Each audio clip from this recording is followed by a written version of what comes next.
ଆଗକୁ ଆସୁଛି ରଜ। ଆମ ଓଡ଼ିଆମାନଙ୍କର ଘରେ ଘରେ ପୋଡ଼ପିଠା ତ ତିଆରି ହେବ। ଆଜି ସେଇ ରଜ ପାଇଁ ଗୋଟେ ବହୁତ ସୁନ୍ଦର ପୋଡ଼ପିଠା ବନେଇକି ଆପଣମାନଙ୍କ ପାଖକୁ ନେଇକି ଆସିଅଛି। ଆଶା କରୁଛି ଏଇ ପୋଡ଼ପିଠାଟି ଆପଣମାନଙ୍କୁ ନିଶ୍ଚିନ୍ତ ପସନ୍ଦ ଆସିବ। ନମସ୍କାର ସାଙ୍ଗମାନେ, ଜୟ ଜଗନ୍ନାଥ। ଆପଣ ସମସ୍ତଙ୍କୁ ମୋ ପରିବାର ୟୁଟ୍ୟୁବ୍ ଚ୍ୟାନେଲକୁ ବହୁତ ସାରା ସ୍ୱାଗତ। ଆଜି ମୁଁ ପୋଡ଼ପିଠା ତିଆରି କରିଛି ଲାଉର। ଆଉ ଲାଉର ପୋଡ଼ପିଠା ଦେହ ପାଇଁ ଯେମିତି ସ୍ୱାସ୍ଥ୍ୟକର ଆଉ ଖାଇବା ପାଇଁ ମଧ୍ୟ ସେହିପରି ଟେଷ୍ଟି। ଏଇଥର ରଜରେ ଚାଲନ୍ତୁ ଲାଉ ପୋଡ଼ପିଠା ତିଆରି କରିବା। ଭିଡ଼ିଓଟିକୁ ଶେଷ ପର୍ଯ୍ୟନ୍ତ ଦେଖିବା ପାଇଁ ଅନୁରୋଧ। ଏବେ ଚାଲନ୍ତୁ ପୋଡ଼ପିଠା ବନେଇବା ଷ୍ଟାର୍ଟ କରିବା। ଏପଟେ ଦେଖନ୍ତୁ ମୁଁ ଗୋଟେ କପ୍ର ଅରୁଆ ଚାଉଳ ନେଇଯାଇଛି। ଆପଣ ଯେତେବେଳେ ପୋଡ଼ପିଠା ବନେଇବେ ଗୋଟେ କପ୍ ହେଉ କି ଗୋଟେ ଗିନା ହେଉ ସେଟ୍ କରିବେ। ସେଇ କପ୍ ହେଉ କି ଗିନା ହେଉ ସେଇଥିରେ ସବୁ ମେଜର କରିକି ନେବେ। ଆପଣଙ୍କର ପୋଡ଼ପିଠାଟି ଏକଦମ ପରଫେକ୍ଟ ବନିବ। ସବୁବେଳେ ଏଇ ଜିନିଷଟି ଧ୍ୟାନ ରଖିବେ। ଏବେ ଚାଉଳକୁ ମୁଁ ଭଲସେ ଧୋଇ ତାକୁ ପୁରା 4 ଘଣ୍ଟା ପାଇଁ ଭିଜିବା ପାଇଁ ଛାଡ଼ି ଦେଇଛି। ତା ଭିତରେ ଏପଟେ ଦେଖନ୍ତୁ ଆମେ ଅଲଗା ପ୍ରିପାରେସନ୍ ଚାଲନ୍ତୁ କରିଦେବା। ଏପଟେ ମୁଁ ଗୋଟେ ଲାଉ ନେଇଯାଇଛି। ଆଉ ଲାଉକୁ ଏବେ ପୁରା ମଝିରୁ କାଟି ନେଇଛି। ଆପଣ ଯେବେ ଲାଉ ପୋଡ଼ପିଠା ବନେଇବେ ସବୁବେଳେ ଏମିତି ଲାଉର ବ୍ୟବହାର କରିବେ, ଦେଖିବେ ଆପଣଙ୍କର ପୋଡ଼ପିଠାଟି ବହୁତ ନରମ ହେବ। ସବୁବେଳେ କଷି ଲାଉ ନେବାକୁ ଚେଷ୍ଟା କରିବେ। ଆଉ ଯଦି ବି ଆପଣଙ୍କର ଲାଉଟି ଟିକେ ମଞ୍ଜି ହେଇଯାଇଥିବ, ଅଳ୍ପ ଅଳ୍ପ ମଞ୍ଜି ଯେମିତି ମୋର ଅଛି ସେମିତି ହେଲେ ଚଳିବ। ଯଦି ଟିକେ ବଡ଼ ବଡ଼ ମଞ୍ଜି ଥିବ ଆପଣ ତାକୁ ବାହାର କରିକି ତାର ପୋଡ଼ପିଠା ବନେଇ ପାରିବେ।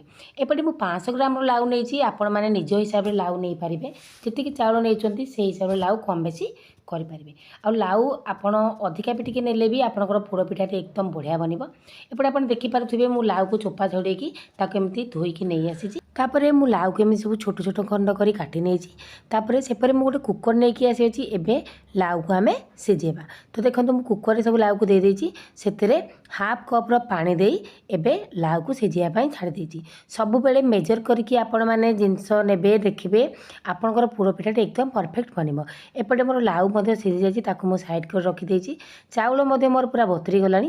ଏବେ ତାକୁ ମୁଁ ବାଟିବି। ତ ସେଥିପାଇଁ ମୁଁ ଗୋଟେ ଗ୍ରାଇଣ୍ଡରର କପ୍ ନେଇ ଆସିଛି। ଏବେ ଚାଉଳକୁ ପୁରା ଛାଣି ଛାଣି ମୁଁ ନେଉଛି, ଯେମିତି ଚାଉଳକୁ କିଛି ପାଣି ରହିବ। ଏବେ ସବୁ ଚାଉଳକୁ ଦେଇଦେଇଛି। ତାପରେ ସେଥିରେ ନେଇଛି ଗୋଟେ କପ୍ର ନଡ଼ିଆ କୋରା। ଆପଣ ଦେଖିବେ ନଡ଼ିଆ କୋରା ପକାଇଦେବେ ଲାଉ ପୋଡ଼ପିଠାରେ, ଆପଣଙ୍କର ପୋଡ଼ପିଠାର ଟେଷ୍ଟଟି ପୁରା ଡବଲ ହେଇଯିବ।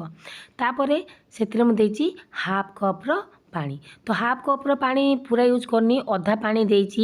ଆଉ ଅଧା ପାଣି ଦେଇକି ଏମିତି ତାକୁ ବାଟି ନେଇଥିଲି ହାଫ୍। ତାପରେ ଆଉ ଅଧା ପାଣି ଦେଇକି ତାକୁ ଏମିତି ପୁରା ଫାଇନ୍ ପେଷ୍ଟ କରିକି ନେଇ ଆସିଛି। ତ ଯେମିତି ମୁଁ ଫାଷ୍ଟରୁ କହିଥିଲି ସବୁବେଳେ ମେଜର କରିକି ଜିନିଷ ନେବା। ଆମେ ଗୋଟେ କପ୍ର ଚାଉଳ ନେଇଥିଲି, ତ ସେଥିପାଇଁ ମୁଁ ହାଫ୍ କପ୍ର ପାଣି ନେଇଯାଇଥିଲି ବାଟିବା ପାଇଁ। ଏବେ ଆଉ ହାଫ୍ କପ୍ର ପାଣି ସେଥିରେ ଦେଇଦେଇଛି। ତ ଟୋଟାଲ୍ ମୁଁ ଏବେ ଗୋଟେ କପ୍ର ପାଣି ଏଥିରେ ୟୁଜ୍ କରିନେଇଛି। ତ ଦେଖନ୍ତୁ ମୁଁ ଏବେ ଗୋଟେ କପ୍ର ପାଣି ଚାଉଳ ପୋଡ଼ାରେ ଦେଇକି ତାକୁ ରଖିଦେଲି ସାଇଡ଼୍ କରି। ତାପରେ ଲାଉକୁ ନେଇ ଆସିଛି। ଲାଉକୁ ମଧ୍ୟ ଏବେ ଗ୍ରାଇଣ୍ଡିଙ୍ଗ କରିନେବି। ତ ଲାଉର ପାଣି ମୁଁ ଏଥିରେ ଛାଣି ନେଇଥିଲି। ସେଥିରେ ମୁଁ ହାଫ୍ କପ୍ର ପାଣି ଦେଇକି ଲାଉର ଗୋଟେ ପେଷ୍ଟ ବନେଇକି ନେଇ ଆସିଲି। ପୋଡ଼ପିଠାର ଟେଷ୍ଟ ଆହୁରି ଭଲ ଆସିବା ପାଇଁ ଗୋଟେ ମସଲା ପ୍ରିପେୟାର କରି ନେଇଛି। 1 ଇଞ୍ଚର ଅଦା ନେଇଛି, 10ଟି ଗୋଲମରିଚ ନେଇଛି, 3ଟି ଗୁଜୁରାତି, 1 ଚାମଚର ପାନମଧୁରୀ, ଏସବୁକୁ ନେଇ ଗୋଟେ ତାକୁ ଛେଚିକି ତାକୁ ଏପଟେ ନେଇ ଆସିଛି। ସେପଟେ ଚାଉଳ ବଟା ନେଇଯାଇଛି, ଲାଉକୁ ନେଇଯାଇଛି, ଏପଟେ ଯେଉଁ ଛେଚିଥିଲି ତାକୁ ନେଇଯାଇଛି, ସ୍ୱାଦ ଅନୁସାରେ ଗୁଡ଼ ନେଇଯାଇଛି। ଆଉ ସବୁ ଏସବୁ ଡ୍ରାଏ ଫ୍ରୁଟ୍ସ ନେଇଛି, ଆଲମଣ୍ଡ, କାଜୁ, ଆମର ହେଲା ବାଦାମ ଆଉ ନଡ଼ିଆ। ତାପରେ ଚାଲନ୍ତୁ ଏବେ ଲାଉ ପୋଡ଼ପିଠା ବନେଇବା ଷ୍ଟାର୍ଟ କରିବା। ଦେଖନ୍ତୁ ପ୍ରଥମେ ମୁଁ ଗୋଟେ କଢ଼େଇ ନେଇଯାଇଛି। କଢ଼େଇକୁ ମୁଁ ଗରମ କରିନେଇଛି। ସେଥିରେ ନେଇଯାଇଛି 2 ଚାମଚର ଗୁଆ ଘିଅ। ଗୁଆ ଘିଅକୁ ଗରମ ହେଲା ପରେ ମୁଁ ଏସବୁ ନଡ଼ିଆ ଡ୍ରାଏ ଫ୍ରୁଟ୍ସ ପକାଇ ତାକୁ ଭାଜିକି ତାକୁ ନେଇ ଆସିଛି। ତାପରେ ସେ ସମାନ କଢ଼େଇରେ ଏବେ ମୁଁ ନେଇଯାଇଛି ହାଫ୍ କପ୍ ପାଖାପାଖି ଗୁଡ଼।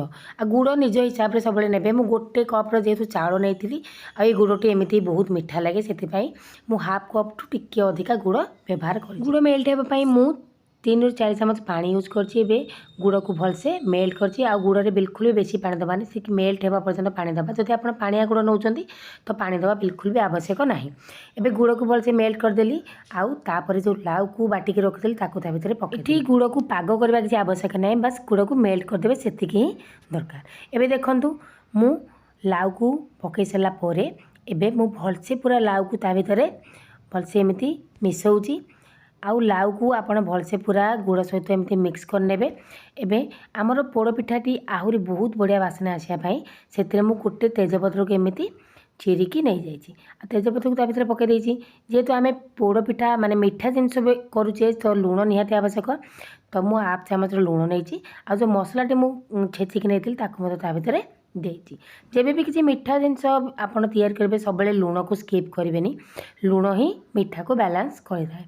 ତାପରେ ଦେଖନ୍ତୁ ମୁଁ ସବୁ ମସଲାକୁ ପକାଇ ତାକୁ ମଧ୍ୟ ଏମିତି मिसेदेली तापर सेपटे जो ड्राई फ्रुट्स को मु माने भाजिकी रखी ता भितर पकईदेली मु नड़िया को भी टिके भाजी नहीं सी सब नड़िया को मिसे सेमती पकईदेली ताकू आउ टिके समय एमती मिक्स करनेली एबे तापर मु जो चाउल को बाटिकी रखी ताकू ता भितर देदेली आ चाउल को दे सारा पर एबे आमर गैस फ्लेम को पूरा लो रखी ताकू पूरा 10 ରୁ 15 मिनट एमती जंतीबा जेपरिक आमर जंतुणी पूरा भलसे सीझीज आउ जंतुणी बिल्कुल हाथ को लगभनी एबे देखो जंतुणी मोर भलसे हो आसला यही अवस्था मुझे आउ गोटे चामचर गुआ घी पकई नहीं एमती गुआ घी देदेवे देखिए आपंकर पोड़ पिठार बास्ना पूरा बहुत बढ़िया लगे आ पिठार टेस्ट मध्य बहुत बढ़ी एपटे आपण मैंने देखिपे जंतुणी मोर पूरा कड़े छाड़ीगला आउ एबे ए जंतुणटी मोर मध्य हाथ को बिल्कुल लगुनि माने जंतुणटी मोर प्रस्तुत हो गलानी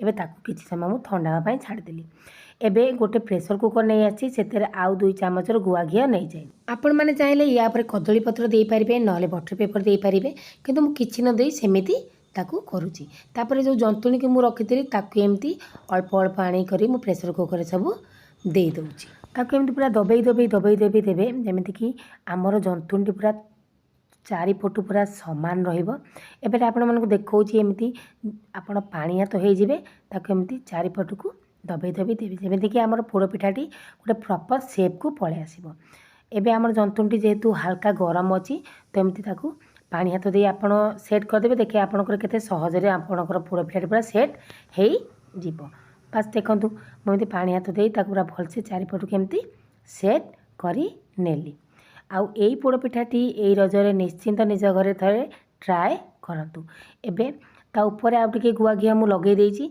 आपण माने देखि पारथिबे मु जंतुणी को पूरा भलसे सेट कर देइची एबे ता ऊपर टिके गुआ घी भी लगे देइची आउ एबे ता ऊपर किछि नड़िया खंड देई ताकू एमती डेकोरेट कर देइची आपण मानकु जदि एमती डेकोरेट पसंद नु ताला आपण स्किप करि पारिबे आपण नड़िया खंड जगह काजू किशमिश किछि भी दे पारिबे आउ ए पोड़ पिठारे ड्राई फ्रूट बिल्कुल ऑप्शनल आपण चाहिले पके पारिबे नहले भी स्किप करि पारिबे एबे कुकर रो लीड को लगे देइची आउ तार हुइसेल टी को बाहर करि नेइची तापरे मु ताकू गैस रे बसई देइची ताकू मीडियम फ्लेम रे 5 मिनिट कुक करची तापरे लो फ्लेम रे 20 मिनिट कुक करची तापरे हमर तळु पोड़ पिठाटी पोड़ीबनी सेति पय एमती गोटे आयरन तावा नै दियाइची तापरे आउ 20 मिनिट ताकू एमती कुक होबा को छाड़ देइची आपनकर पोड़ पिठाटी सिझिची कि नाही ताकू चेक करिया पय गोटे छुरी नेबे छुरी को एमती ता मझिरु पूरेबे जदि आपन छुरीटी पूरा क्लीन बाहरला ता माने आपनकर पोड़ पिठाटी बनिकी रेडी एबे मोर पोड़ पिठाटी ठंडा हो जाइतिला तापरे मु ताको गोटे प्लेट के एमती काढ़ी नेली आपण माने देखि पारथिबे तार लुकटा बिल्कुल छेनापोड़ भलिया देखा जाउछ ना आउ पूरा एकदम सॉफ्ट हेची एकदम तुलतुलिया हेची पाटी रे पकेला मात्रे ही मिले एई थर रजरे एई पोड़ पिठाटी को निश्चय ट्राई करंतु आउ एमिति पोड़ पिठा को राती रु बनै देबे सकाळे काटी खाइबे तार टेस्ट पूरा आहुरी ही बढ़िया लगे सांग मैंने भी आपको काटिकी देखी देखु आमर पोड़ पिठाटी एकदम तुलतुलिया होना देखला बेलू ही माने आखि लगी जाऊँगी एत सुंदर होती पोड़ पिठाटी ये पोड़ पिठाटी को एथर रज निश्चय ट्राए करूँ और निजर मतामत मत कमेंट रे जना वीडियो भल लगे गोटे लाइक करेंगे शेयर करेंगे चैनल नुआ थी चैनल को सब्सक्राइब करदेवे आज ये वीडियो ये एंड होगा पुणी देखा गोटे नुआ वीडियो सह रोचे सांग नमस्कार जय जगन्नाथ।